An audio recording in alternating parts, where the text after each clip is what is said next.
Chapter 1A: Grasp of the Situation and Existential Evolution. I found myself at a complete loss. My first thought, what should I be doing? For starters, it would be fair to say that I had definitely been eaten by the dragon. Even if I were alive in a somewhat non-human form, I supposed I should be grateful. Well, no. I could not be sure was I even alive in the first place? Skeletons were a type of undead monster, creatures that have already died once. As such, it would be easy for bishops and priests of the church to exorcise them with simple cleansing magic. If anything, they were exceptionally weak monsters.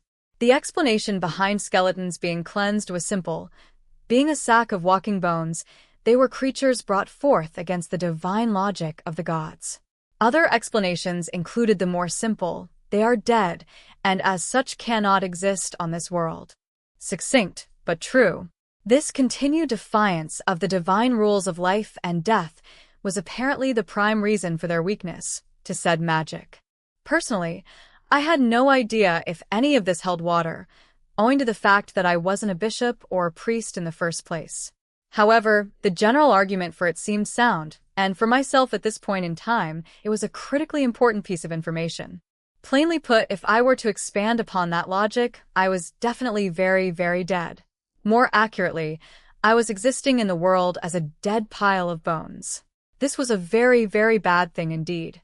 As I had mentioned a while ago, the fact that a dead being continued to exist apparently flaunted some severe laws of the divine nature. If I were to simply saunter back into town and enter a tavern as if nothing had happened, it would not end well. No matter how much I would claim that I was Rent Fina, some no-good priest who spent all his time in the tavern from morning to night would chance upon me, then promptly get rid of me with his stave. If this were to come to pass, my existence would simply be erased. This was something I definitely wanted to avoid. Such were the bones of the situation. On the bright side, I was still alive. Even if I were to exist as a skeleton and defy the laws of life and death, as far as I was concerned, my consciousness was intact. I was still very much alive. This was precisely why I could not simply skip back to town and carelessly get myself killed. Well, then, what should I do? That was the burning question. This was the labyrinth of the moon's reflection. Adventurers would certainly make their way to the labyrinth as they always had, merrily killing what monsters they found along the way. Even for a relatively beginner-oriented labyrinth populated by weaker monsters, adventurers stronger than myself often made their way here. If I appeared before such individuals, I would certainly be killed for good, this time. Whatever then should I do? As I continued to think, a few strings of thought connected in my mind. It was perhaps safe to assume that I was now a monster of some sort. There was a certain mysterious aspect to monsters. Older and more experienced monsters tended to evolve into more powerful versions of themselves. This phenomenon was commonly referred to as existential evolution. Although I was not absolutely sure if I was a monster to begin with, I seemed to be some sort of walking skeleton at a glance. If that really were the case, then wouldn't this concept apply to me as well? The whole existential evolution thing, I mean. After all, having knowledge of monsters was sort of an occupational requirement for adventurers. If memory served, skeletons could apparently evolve into flesh-eating ghouls at least. That was what I remembered reading in a book about monsters some time ago. Although ghouls were also a type of undead monster, and hence also went against the divine laws governing life and death, they at the very least had a more humanoid appearance than a skeleton did. Rotted and dried out though it may be, a ghoul even had flesh. With a robe and mask, I could perhaps pass for a human. Those were my thoughts on the matter. If I did this, I would be able to sneak into town rather uneventfully, and I would finally get the chance to explain the nature of the situation to my friends and compatriots. I was, of course, very much aware of the absurd nature of my plan. If anything, it was not very well thought out, although this was all I had to work with at this point in time. I made a decision. I would aim to somehow trigger this existential evolution. I, Rent Fina, would evolve into a ghoul in the labyrinth of the moon's reflection. The existential evolution from skeleton to ghoul was the first thing I had to address. Although I had already decided on that course of action, I was unsure of the extent of my combat abilities. I was only a low-ranked bronze-class adventurer that was near the bottom rungs of the guild. I did, however, fare better than iron-class adventurers, who were the newest of the new. If I were to objectively state my combat prowess, I would say that taking down 1 or 2 goblins and skeletons was doable, and well within safe limits. I could do at least that much, although I probably would not come out of it unscathed. If there were 3 or more enemies, it would perhaps be a little more difficult, but I would still be able to win somehow. If there were 4 or more enemies, I would definitely run. If there were 5, I would be done for. That was how it looked at this point in time. It would not be fair, however, to call me weak. I did not have much say in the matter to begin with, having begun my journey as an adventurer only a decade ago. But I had been training hard for almost 20 years. In fact, I would actually like some empathy here. I had trained for that long, but I could only do this much. If one were to ask why I had spent that much time and effort training, only to have nothing much to show for it, the answer was very simple. I did not have enough reserves of mana, spirit, or divinity. In addition, I did not have many of the abilities required to adequately control my already meager reserves of power. It could be said that this was a more than fatal issue for any budding adventurer. Frankly speaking, I would actually appreciate some praise for having made it thus far. I suppose I have not explained what magic, spirit, or divinity are. Let us talk about the nature of mana. To start, mana is a required prerequisite for the casting of magical spells, the font of mysterious magical energy that some individuals are rarely born with. If one were to put it simply, those blessed with mana at birth are able to conjure flames and wind without the use of any tools, to cause water to flow freely from nowhere, and to persuade the earth itself to move beneath their feet. In more ways than one, magic is a very convenient skill. Although the ratios differed between the various races of sentient beings that populated these lands, 1 in approximately every 50 humans was born with mana in their being. This was no small number.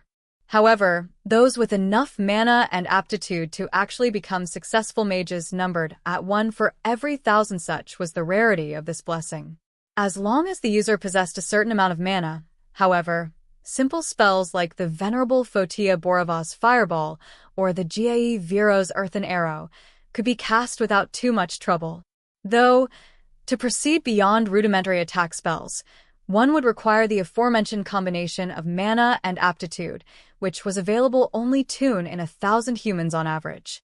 It was perhaps worth mentioning that, while I did have some mana reserves at birth, they were pathetically low, hardly a fraction of what one would need to become a powerful mage. After all, I had been unable to cast any low-level attack spells despite my long periods of training. My lack of talent in this field was painfully apparent. I could, however, conjure water for drinking and embers to light campfires with. For that, I was grateful, even if said blessings were small ones. Yet it was extremely regrettable that I could not use magic in combat.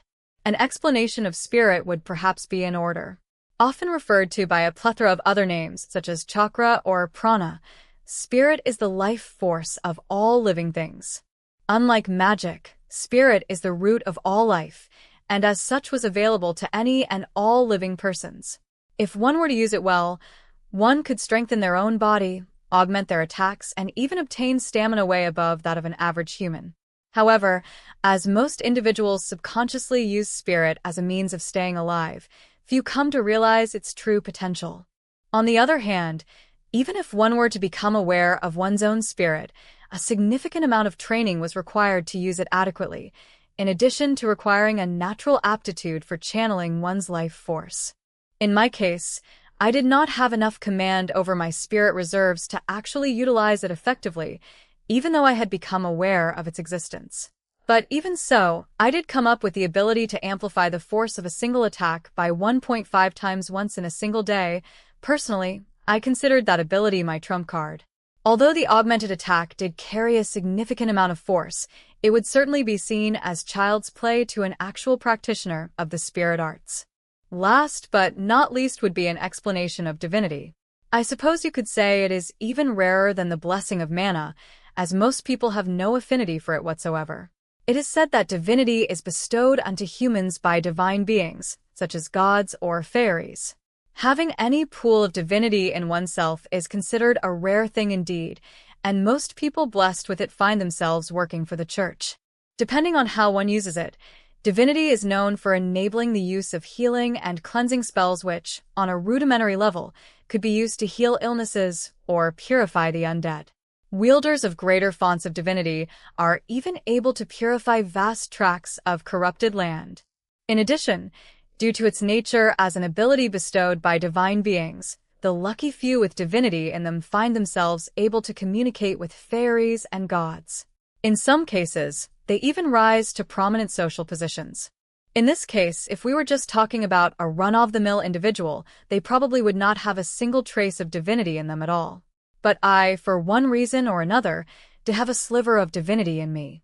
With that being said, a sliver is a sliver, so greater tasks were beyond me. If memory serves, this snippet of divinity originated from an event in my younger days, where I decided, for some reason, to fix a local rundown shrine of sorts. The spirits that inhabited that shrine probably saw fit to bless me, and that was that. Although I have been able to use the divine arts a little since then, all I had managed to do was purify dirty water so it was safe for drinking, or to clear a wound of its infections. Things like closing wounds instantly or purifying corrupted land was, and still is, unfortunately beyond me. It is, however, still a very handy life skill to have. More often than not, I find myself thanking that fairy or spirit from the bottom of my heart. And that concludes my explanation as to why it was difficult for me to continue in my capacity as an adventurer with only this much aptitude and ability. After all, the fonts of mana and divinity within me were small, and even I knew that I was not exactly cut out for adventuring.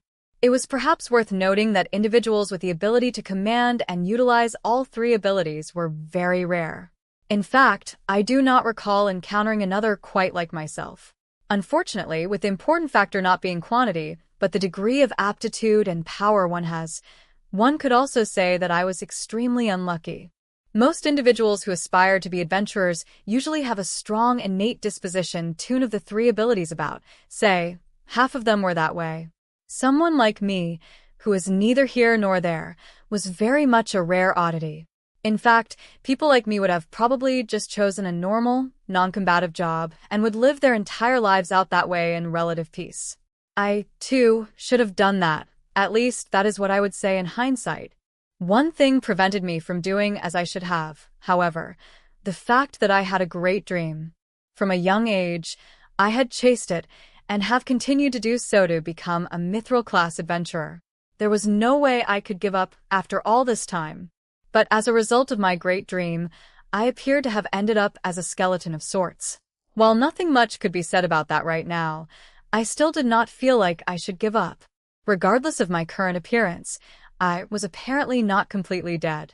While I had no idea why I was still alive to begin with, I felt like I was on the luckier end of things, given that my body still moved.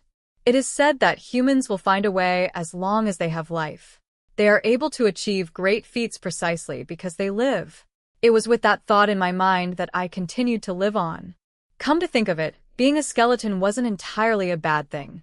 Although it was a huge problem in and of itself, in addition to how I didn't know if I was truly alive, I could move, and thus was not entirely helpless. There was nothing inherently wrong with thinking that I could continue to work hard from now on, even in my current form. Just to be sure, I gave the abilities I had when I was alive some short test runs. Mana, spirit, and divinity all seemed functional, having apparently followed me into the afterlife.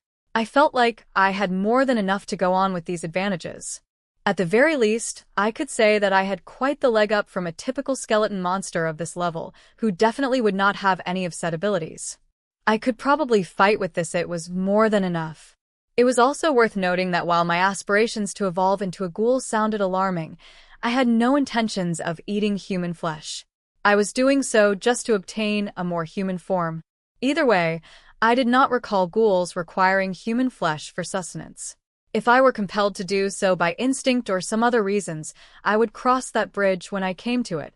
Perhaps I would do it in secret, or at least find some way to sate my hunger. For now, that was not worth thinking about.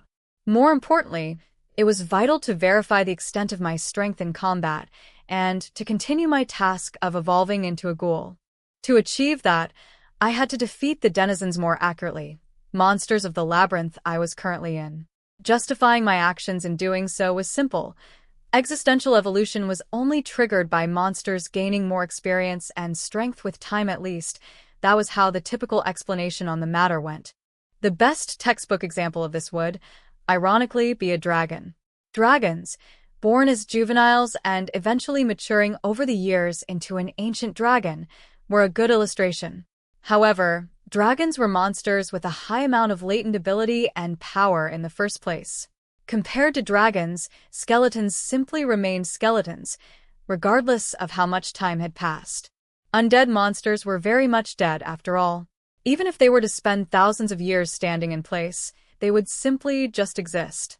Accounts of undead monsters becoming stronger simply by standing in place were virtually unheard of. The logic behind this was simple. Bones were bones. A pile of dead bones did not grow. I once again found myself at a loss, but not for long. I had to gain experience. I had to fight. It was said that monsters absorb the life force of other monsters should they fall in combat. This definitely held true, both for humans and monsters, with the core difference of humans remaining human regardless of how much strength they absorbed from fallen monsters.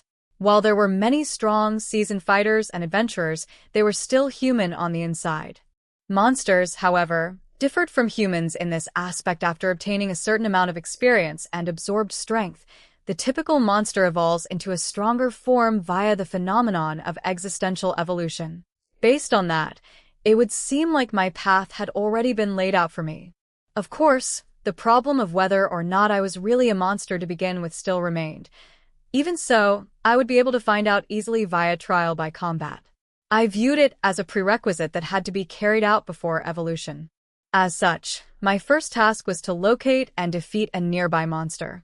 As for monsters that even a simple skeleton could defeat, slimes, goblins, and other skeletons came to mind. Thankfully, they could all be found within this very labyrinth. Although I was currently in an unexplored section of the Labyrinth of the Moon's Reflection, I did recall seeing a number of monsters on the way here. There were multiple theories as to why monsters existed in labyrinths in the first place.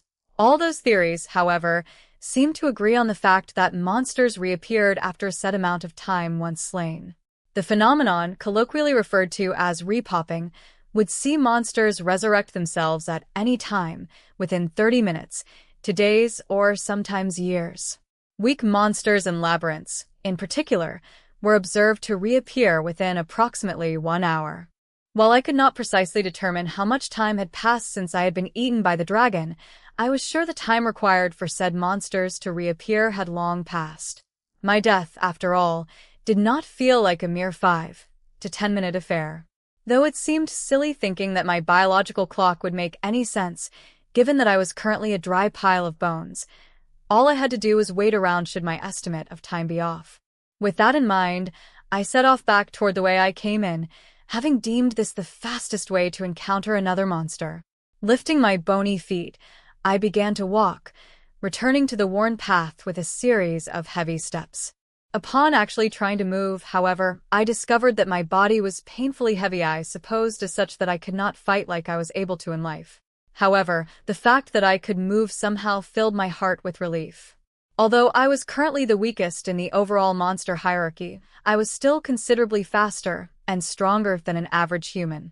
I could only hope that it would somehow work out, but that could have simply been baseless optimism on my part. As for my weapons, I found myself still equipped with my well-worn one-handed sword and armor from my previous life, so there appeared to be no problems in the equipment department. All other aspects of my combat potential, however, would have to be tested in the field.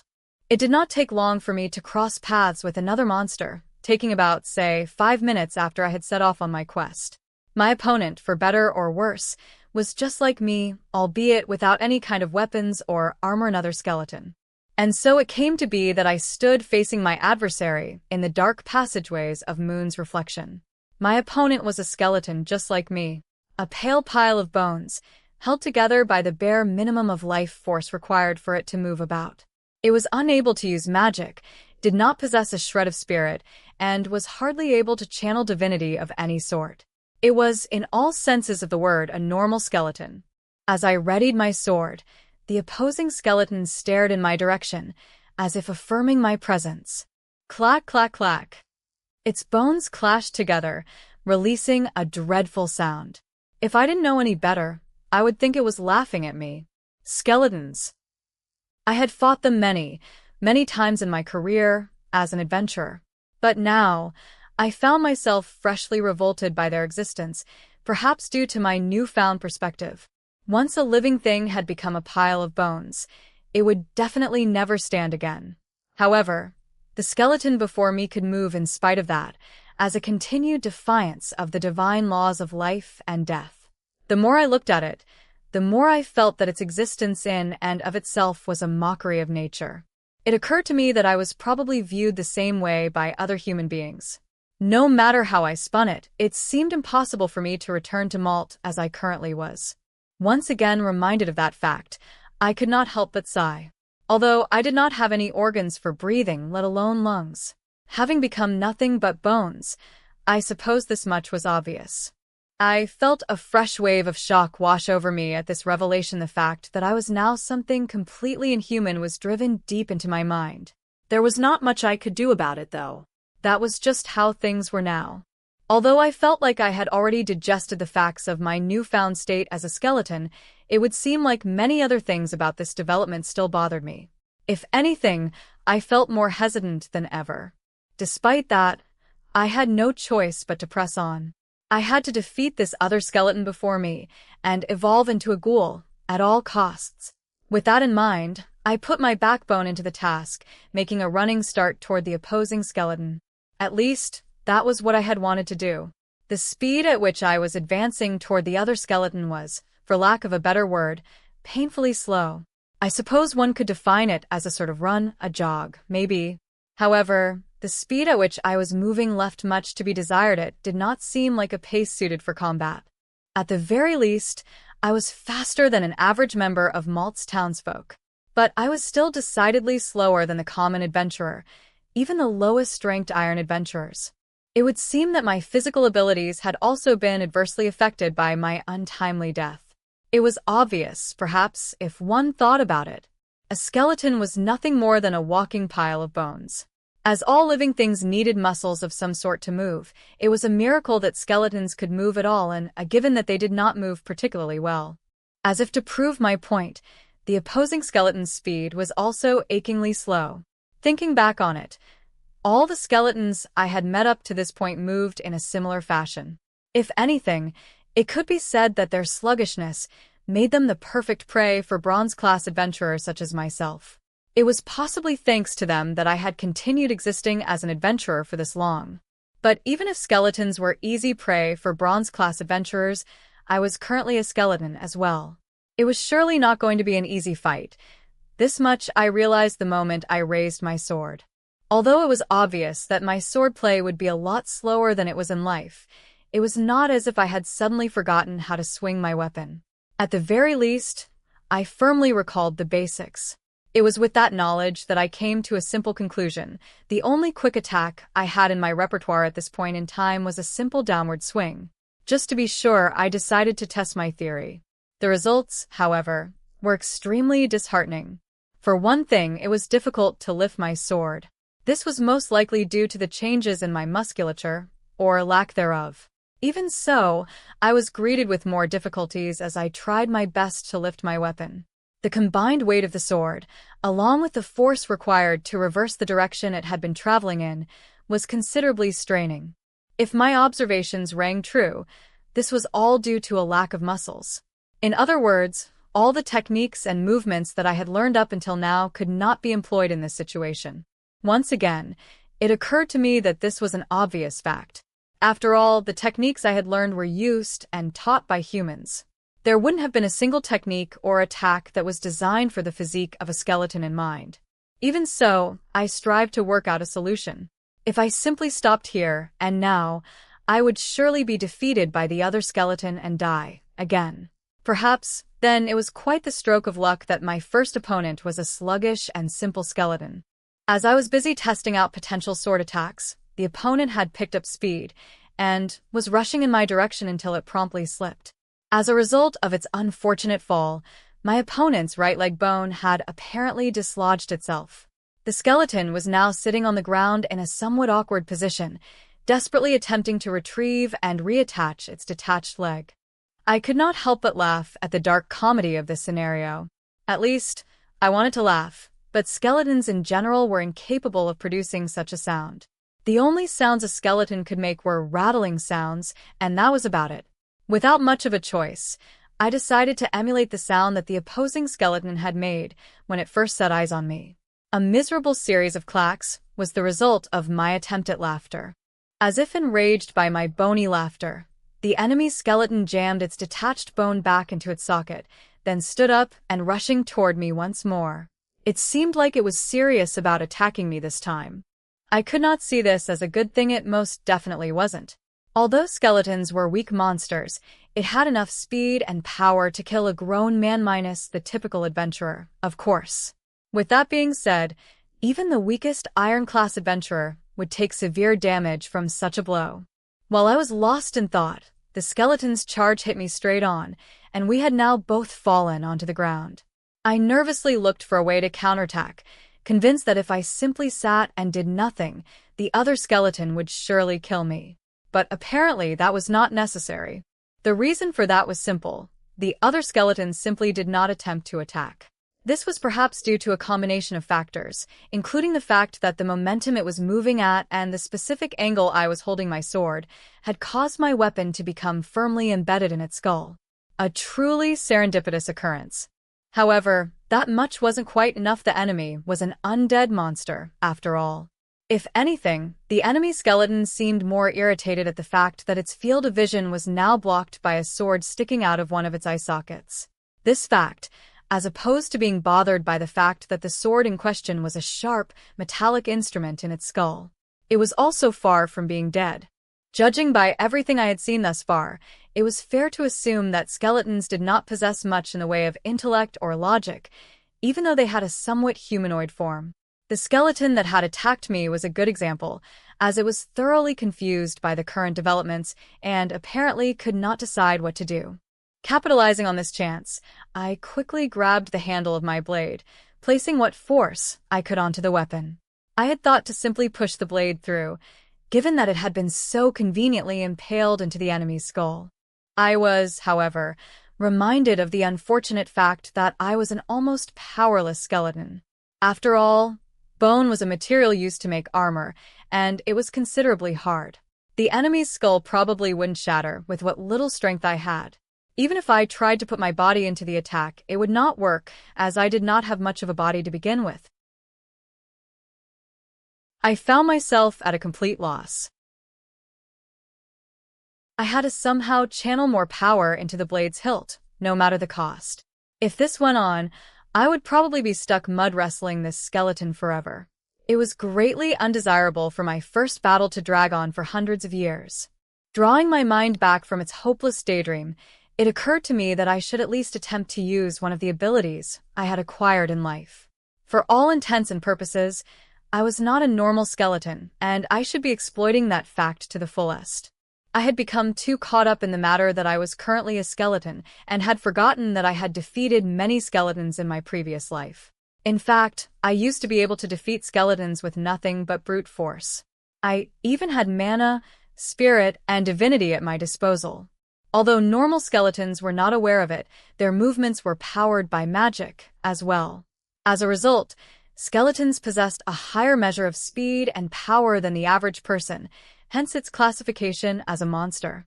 Since I was no longer human myself, it occurred to me that I should be using my newfound capabilities as a monster as much as possible too. Amongst the 3 abilities available to me, Spirit was the one that was the most suitable for an application of brute force and, as such, the most suitable for my current situation. Having finally arranged my thoughts, I began to focus, surrounding my body with spirit energy.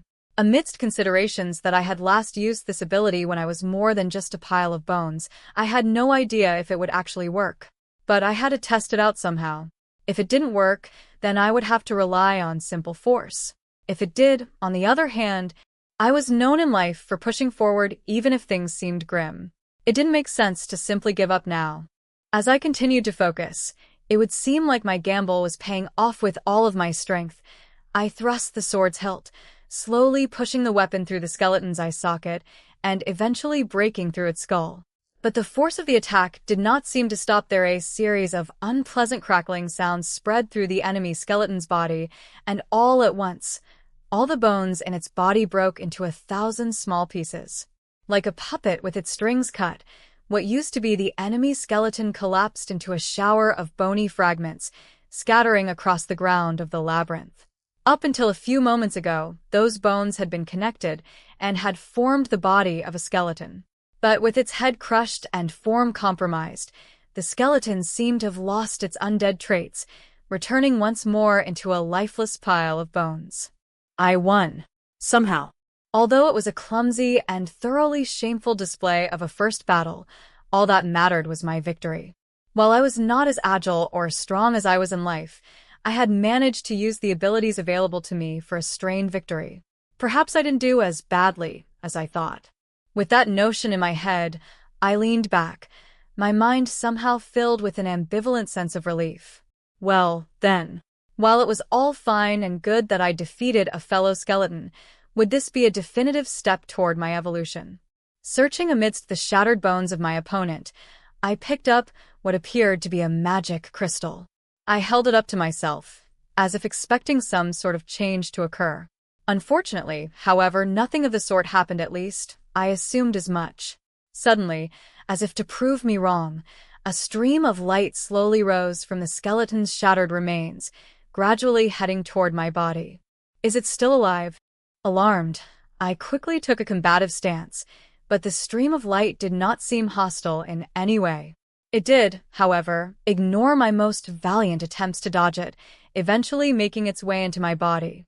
Preparing myself for some sort of impact, I half expected the light to hurt me in some way. It did not. Instead, I felt full of strength. As I slowly began to absorb the light, I could feel the energy I had expended in the previous fight return to me. Oddly enough, even my reserves of mana, spirit, and divinity all seemed to increase, if only by a sliver. Was this the much-vaunted existential evolution that monsters went through? Deciding to find out, I conducted a thorough inspection of my body. Not that it took very long to do it all. Although I definitely felt stronger, I was still visually a walking pile of bones, not quite yet the ghoul I was hoping to become. If anything, my appearance did not actually change in the slightest. While the lack of a mirror prevented me from confirming, the visible parts of my body, such as my arms and legs, were still pale, white bone. My face probably did not fare any better. In that case, then was this all for naught? That was the first thought that had crossed my mind in this moment. Thinking about it calmly, I realized that existential evolution was probably not something that happened overnight, especially not with the defeat of only one other skeleton. This was also knowledge that was gleaned from my readings of various tomes on monsters. Numerous books seemed to reach the same conclusion. For instance, if said evolution truly did occur with the simple defeat of a monster by another of the same type, they would then instantly become stronger, more powerful monsters. In turn, they would effectively spread like wildfire and make the world a living hell for the rest of humanity. Although the lands were populated with distinct types of monsters, including those that posed credible threats to humanity, most of them were monsters that could be safely hunted and disposed of. This was how humanity managed to live on in relative peace inside established towns and villages. As such, those very same books I had been reading deduced that not many monsters must go through existential evolution on a regular basis. Simply put, the process was not something that happened easily or quickly. One would possibly need to defeat a great many enemies first, with some having a higher degree of strength, or to live for a certain amount of time before it would even happen. In my case, I had just become a monster and had struggled to defeat another skeleton. Evolution would not be knocking on my door anytime soon. Such was a reasonable assumption. If anything, I should be grateful for becoming a little stronger, especially if the surge of strength and slight increase in my abilities were anything to go by.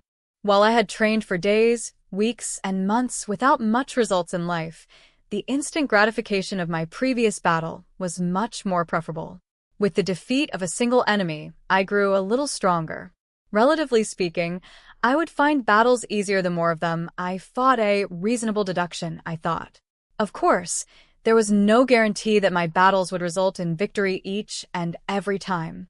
I did also get rather lucky for my first fight. Well, I suppose it would ultimately come down to me trying my hand at defeating various other monsters in the area. I had to at least try. With that thought in mind, I set off on the passageways of the labyrinth of the moon's reflection once more. As expected, my hypothesis was correct. I grew a little stronger with each defeated foe. After that initial battle, I encountered and swiftly defeated a number of other skeletons. Each time, that strange light would rise from their body, making its way inside me. With each absorbed light, I felt stronger and faster. It was not just a mental illusion of sorts. My movements had become markedly faster and stronger. Even my spirit art attacks had their offensive power increased. While I had struggled to push my blade through the enemy's skull during my first encounter, I could now send my opponent's bones flying if I put my backbone into it, crushing them in the process. Perhaps the time had come for me to move on to bigger prey, like slimes. I had certainly become strong enough to at least entertain such thoughts. Although slimes were somewhat weak, just like basic skeleton monsters were, qualities to not be underestimated were their indeterminate shapes and jelly-like bodies. Due to these traits, physical attacks did not work too well on them, so the easiest way to defeat slimes was to attack them with spells of some sort. With that being said, however, it was inaccurate to say that slimes were invulnerable to everything but magic. It was still very much possible to defeat them with physical attacks. There were two ways to go about doing this. One could crush the slime's core, which was a crystalline organ in the interior of the slime. If that object were destroyed, the slime would simply dissolve and die, leaving only magic crystals in its wake. But that was much easier said than done. A slime's core was not stationary, as it often moved around inside its fluid-like body. Certain degrees of technique and finesse were required to damage it with a sword or spear. Such skills were commonly found in adventurers past the middle bronze class level. On that note, I was a lower bronze class adventurer, so I obviously could do nothing of the sort. The other method was somewhat messy, as one could simply scatter the gelatinous parts of a jelly around with blunt force impacts, eventually reaching the core before the slime could regenerate, thus destroying it. As this was an extremely simple method, even I was capable of executing it. It did, however, require a certain amount of execution time. The gelatinous nature of a slime meant that it could reform even if scattered, starting with the largest piece. In order to prevent that from happening, either a relatively forceful blow or a series of rapid blows had to be applied. In my case, I chose for a single, powerful spirit art reinforced attack. It was all I had. Basically, I was only able to hunt one slime a day in my previous life. I was incredibly weak. Well, I was a lower bronze class adventurer after all. To make matters worse, I often traveled alone, as opposed to joining a party with others. Slimes were simple monsters that could be easily dispatched even if the sole member of the party had some small degree of magical aptitude. One did not need to be a great mage to take out slimes, as a single fireball or earthen arrow would do the trick. If anything, few adventurers chose to utilize the time-consuming, inefficient method I was now forced to use. In exchange, I was able to hunt lower-tier monsters, such as skeletons or goblins, in relatively large numbers. This resulted in respectable earnings for a lower bronze class adventurer such as myself. Though in my current form, I might even give my arch-nemesis, the slime, a run for its proverbial money. Having at last gotten used to my skeletal body, I was able to deliver blows of considerable force, even without utilizing spirit arts. Surely that would be enough to scatter the gelatinous body of a slime. It was time to give my new skills a spin. I set off for an area in Moon's reflection that was well known to be inhabited by my archenemy. Although I had already defeated one on my way into the uncharted territories of the labyrinth, significant time had passed for a repop to occur, according to my assumptions. Of course, it was quite possible that another adventurer could have gotten to the slime before I did. After exploring labyrinths for such extensive amounts of time, one eventually develops a biological sense of time within its walls, which is handy for keeping track of time when surveying. In highly populated labyrinths, the smell of blood and metal would often fill the air, in addition to vibrations caused by combat that could be felt in the floor and walls. In my case, I had spent most of my time exploring this particular labyrinth, and as such, I had a relatively good grasp of its scope of time. Thanks to that, I could even determine which areas of the labyrinth would experience high adventure traffic during specific times of the day. As such, I determined that there were no adventurers known to frequent this labyrinth around this period of time. This wasn't the only labyrinth around the town of Malt, after all. There was another, bigger one close by, apparently called the Labyrinth of the New Moon. Many parts of that labyrinth remained unexplored, with multiple areas and floors only partially mapped out. As a result, most adventurers in Malt headed toward New Moon. Those who had instead opted to frequent Moon's reflection were either stubborn or solo adventurers who could not find a party to explore the depths of New Moon. For the record, I was of the latter group. Although I had originally wanted to explore the labyrinth of the New Moon instead, it was populated by a vast number of monsters, including those that attacked adventurers in packs. A lower bronze class adventurer wandering into that labyrinth alone would be no better than a death sentence. Barring the times when I had been invited at the last minute to fill a slot in someone else's party, I greatly preferred hunting in the labyrinth of the moon's reflection instead. Thinking back on it, it was a relatively lonely life. There were many reasons as to why I adventured alone, but the main reason was simple. No other adventurers wanted to be in a party with me. After all, I had been stuck as a lower bronze class for roughly 10 years. Even the most untalented adventurers would rise to middle or upper bronze class level in that lengthy span of time. That was evidently not the case for me. Even so, I was not completely isolated. I was occasionally invited to join other parties. However, as I wanted to become a mithril-class adventurer of my own ability, the nature of my dream prevented me from joining the parties of other adventurers quite often.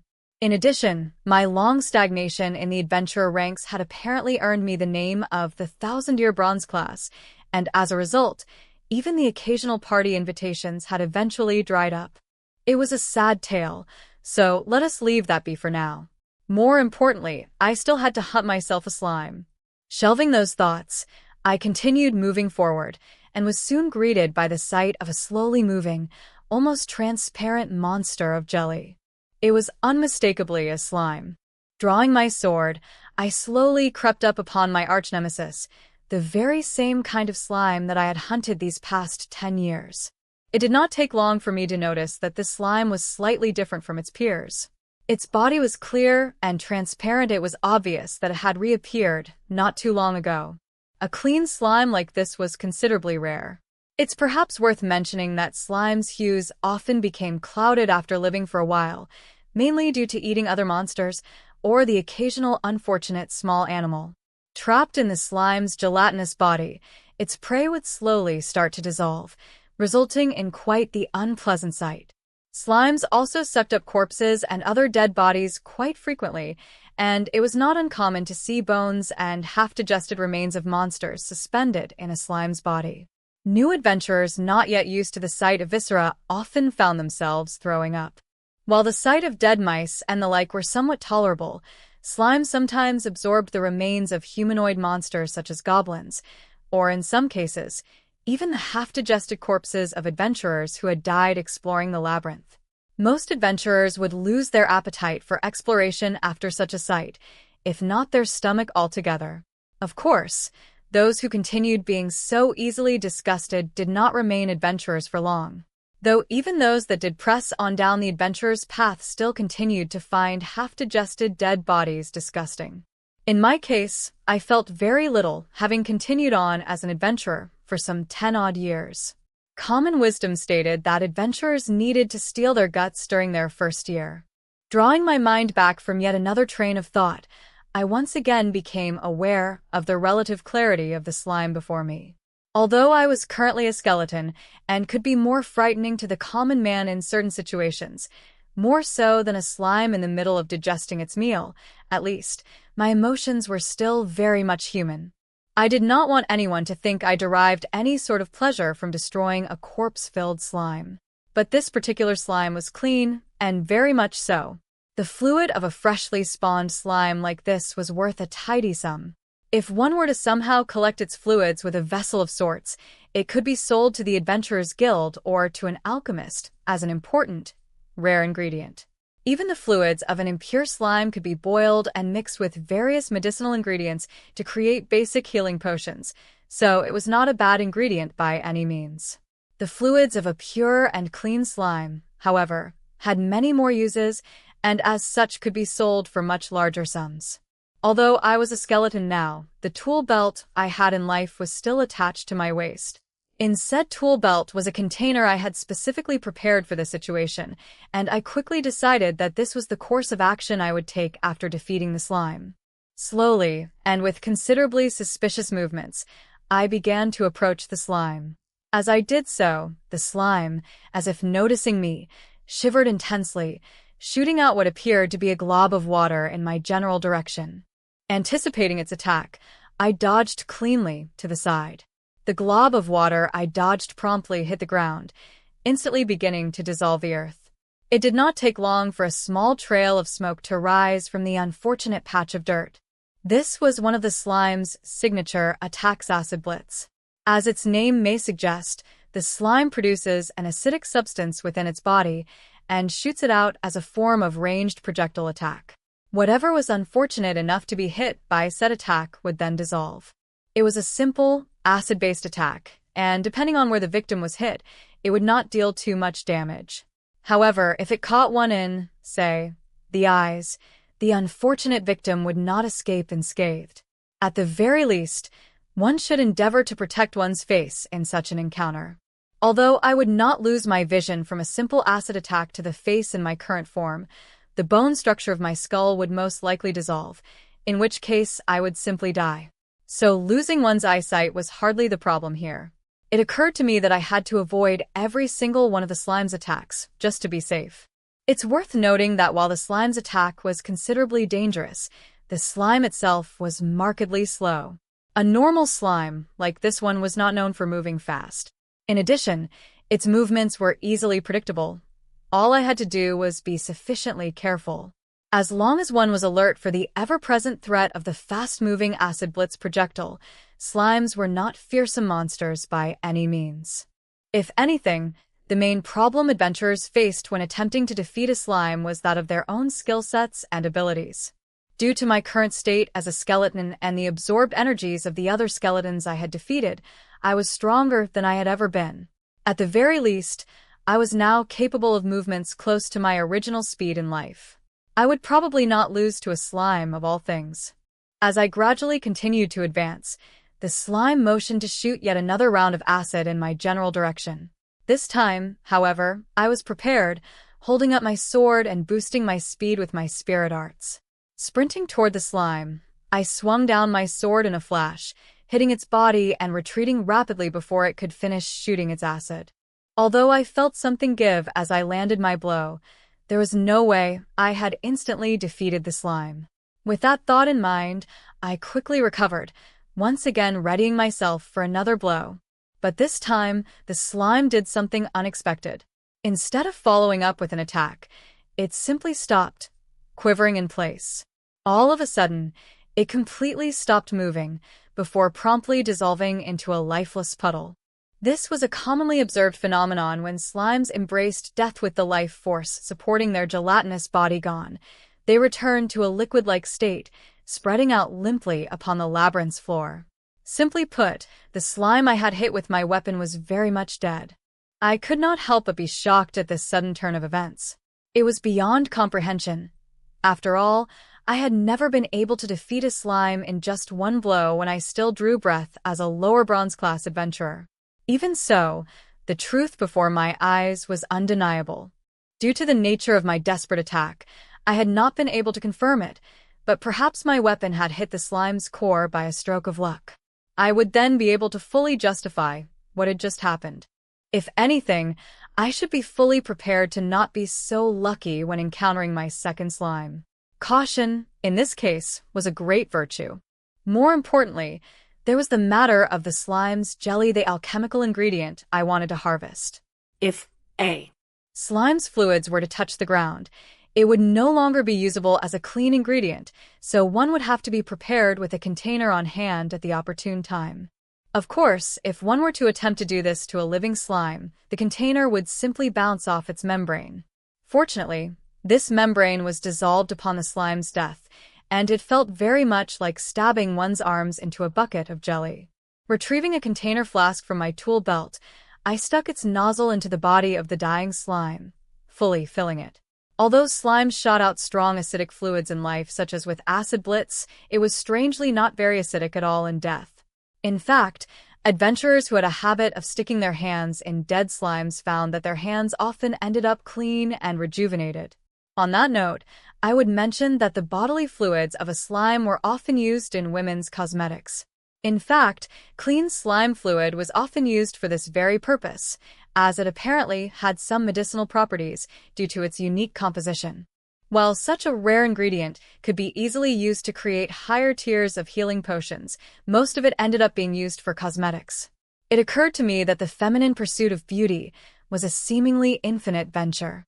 Was it so truly necessary to create cosmetics from monster parts? Well, I suppose there was some justification for that. It is said that monster-based ingredients have significant effects on humans. The impacts supposedly range from immortality to reviving the dead or even turning an old man young again. Perhaps this was a natural progression in the grand scheme of things. Ending my internal monologue, I turned to look at the container, which had now been filled up by the rapidly deflating corpse of the slime.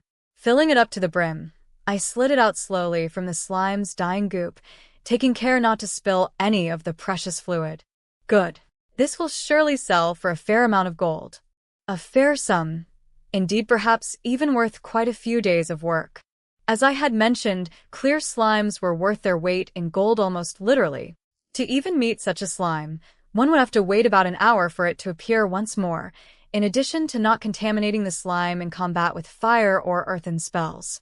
In fact, there was no easy way to gather uncontaminated fluid with magic, so that was why the slime had to be defeated with brute force. For these reasons, it has been said to be an ingredient that was only gathered by adventurers who had suitable expanses of both stamina and strength. In fact, adventurers who could defeat slimes in a single blow could hope for even greater rewards. For someone like me, however, it would probably take up to half a day to accomplish. That being said, I had no means to sell this ingredient, let alone use the funds to pay for any sort of inn or accommodation. From that angle, my endeavors seemed somewhat useless. Leaving those thoughts aside, I once again set my mind to evolution. I had to become a ghoul at any cost. If I could evolve, I would be able to walk into town and even sell the rare ingredient I had just collected. As for accommodations, well, while I wasn't sure about the opinions of prospective landlords, rental properties shouldn't be all that difficult to find. I also needed to speak with someone about the situation at hand, someone who would not simply run away upon learning that I had become a monster of sorts. With regards to that, however, I had just the person in mind. As my thoughts carried on about that person and how I met them, I decided to move on from my current spot and search for my next target. It was after defeating the fifth slime on that day that I began to become aware of the changes in my body. Although I had sought out and fought many other monsters since then, it would seem like my initial encounter with and subsequent defeat of the slime was not a fluke after all. All the slimes I had encountered after the first perished in much the same way. My strength was quickly exceeding the point it had been at when I still lived. When I was a lower bronze class adventurer, I did not feel any sense of progress no matter how much training I did. In fact, I did not seem to progress in any way at all. But now here I was, becoming stronger in death. I was not quite sure if I should feel happy or sad in regards to this development, although it was greatly preferable to just endlessly stagnating. Although I did not know where I would plateau, at once more should I continue growing at this pace, I set such thoughts out of my mind.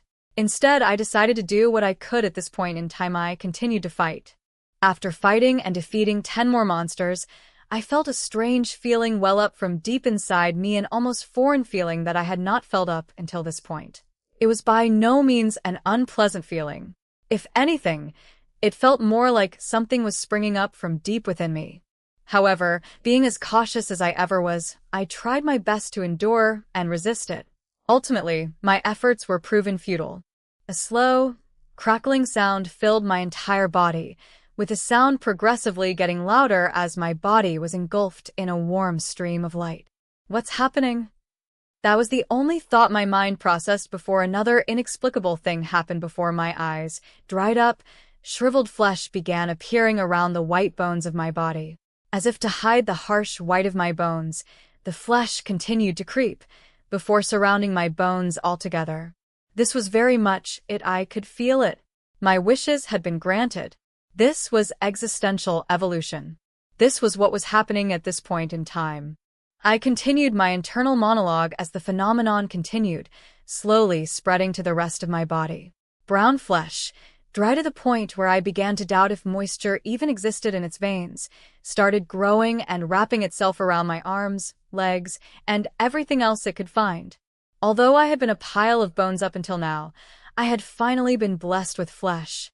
After a short while, the phenomenon stopped.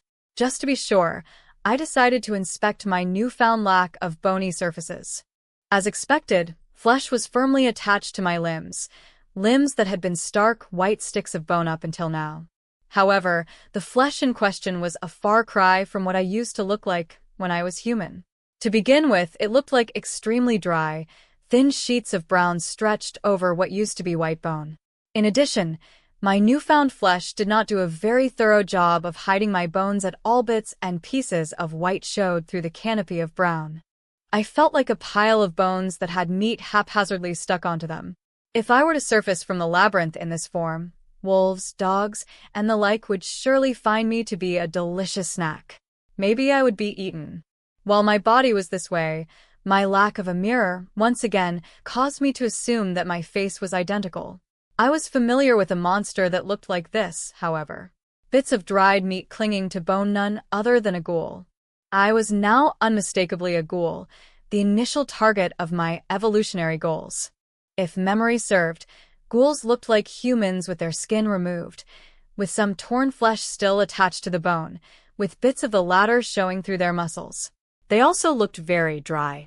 In other words, I was absolutely disgusting, but of course, there was no way a dried corpse would look appealing. I was an undead monster. It was also obvious that no one would fancy such a form, much less aspire to somehow become similar to it.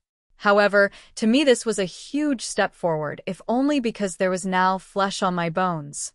Having experienced existential evolution, I was now aware of the fact that I could continue climbing up the proverbial monster hierarchy if I continued working hard. That was a fact worth celebrating. Undead monsters, in particular, looked more and more human the higher they climbed up the ladder. For example, if I were to become a vampire, which was an even higher existence than ghouls, I would basically become indistinguishable from a human, in which case I would be able to move around the streets of Malt without any problems.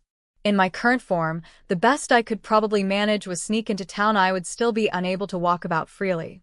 However, I was familiar with the gate guards of Malt. If I played my cards well, I may be able to enter and exit as I pleased. But, of course, although it was mostly dry meat, I did currently have a body, and as such there was one important thing I wanted to try. Va. I valiantly tried to channel air through my throat to see if I could speak. It would seem that generating some kind of sound, at least, was possible. He. Vvo. Ha. Vo. I. And can be. Guga. Ha. Vvo. No. This really wouldn't do. Although I found myself able to speak, I was by no means fluent or very coherent for that matter. I suppose some practice was in order.